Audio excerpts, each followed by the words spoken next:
24.com. L'heure à présent d'un œil sur les médias avec Anthony Saint-Léger. Bonsoir, Anthony. En France, Emmanuel Macron a présenté hier aux parlementaires de la majorité sa feuille de conduite pour les mois à venir. Il a appelé, je cite, à regarder en face le sujet de l'immigration, quitte à s'attirer les foudres de son camp. Oui, il exige plus de fermeté en matière de droit d'asile et le chef de l'État a eu ces mots. La question est de savoir si nous voulons être un parti bourgeois ou pas. Les bourgeois n'ont pas de problème avec cela, ils ne la croisent pas. Les classes populaires, elles, vivent avec. Alors le chef d'État qui a été accusé très vite, surtout de surfer sur les thèmes de l'extrême droite pour des visées électoralistes. Il y a les municipales en mars, il y a aussi 2022 qui se profile. C'est illustré ici par le dessinateur CAC. C'est pensé par l'une des concernées, Marine Le Pen du Rassemblement national, et puis c'est regretté par la gauche, à l'instar de Clémentine Autain de la France Insoumise qui voit quelque chose de dangereux et le considère comme un illusionniste, une démagogie anti-immigrée que déplore le socialiste David Assouline. Emmanuel Macron accusé par l'écologiste Esther Benbassa de faire du Nicolas Sarkozy qui lui aussi a voulu faire, on s'en souvient à l'époque de l'immigration, un thème central. Et puis c'est la comparaison faite aussi sur le ton de l'ironie par quelqu'un qu'Emmanuel Macron connaît bien, Alexandre Benalla, sur son compte Twitter, et c'est son vrai compte, je précise. À droite, on lui reproche de parler sans agir, et au sein de sa majorité, eh bien, il y a ceux qui effectuent un peu le service après-vente. C'est le rôle, par exemple, d'Aurore Berger, la porte-parole d'En Marche, pour défendre donc les propos du président. On vante l'impératif d'humanité, tout en étant assez ferme, ajoutant qu'il faut être aussi lucide et non pas naïf, assurant aussi qu'on ne veut pas, au contraire, laisser cette thématique au Rassemblement national pour qu'il s'empare du sujet. Donc.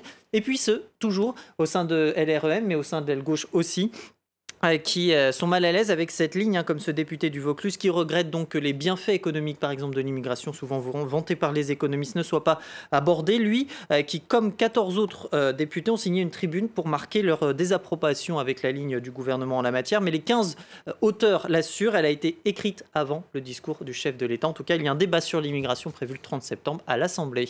Allez, autre chose maintenant, Anthony, sur une note beaucoup plus légère. Aux États-Unis, un candidat de Danse avec les stars a fait beaucoup parler de lui pour sa première apparition. Oui, sur une salsa, sur la chanson Spice Up Your Life des Spice Girls, un homme vêtu de vert fluo et de blanc avec sa partenaire Lindsay Arnold. Regardez. C'est plaisir. Ouais.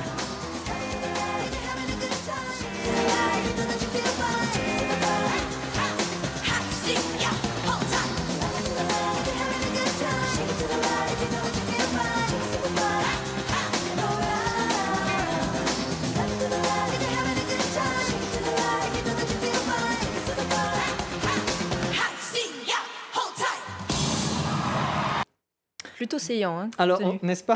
On aura reconnu Sean Spicer, l'ancien porte-parole de la Maison-Blanche qui a démissionné de ses fonctions en 2017. La prétendue foule gigantesque à l'investiture de Donald Trump, c'est lui. La comparaison Bachar el-Assad, Adolf Hitler, c'est lui aussi. L'annonce de sa participation avait déjà fait grand bruit cet été. Lui qui explique qu'il le fait pour gagner de l'argent et profiter de la vie. Il empochera minimum 114 000 € tout de même. Alors cet internaute, justement, pourtant fidèle à l'émission, boycottera cette saison en raison de sa présence. Une prestation très commentée. Sa tenue, vous en parliez, est devenue un gif. Les noms d'oiseaux ont, au sens propre, ont fleuri. Certains l'ont imaginé en ancien Télétubbies, pourquoi pas.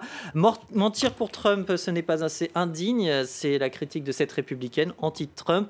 Je vote pour vous, amusez-vous, lui disait cet autre avant le show. Après tout, ce n'est que du divertissement. Le principal intéressé a reçu la note de 12 sur 30, ce n'est pas terrible. Comment cela se fait-il, s'interroge enfin ce tweeto, que Donald Trump n'ait pas encore tweeté qu'il était meilleur danseur que Sean Spicer. Merci beaucoup Anthony de nous avoir fait sourire en cette soirée. Voilà, restez avec nous sur France 24.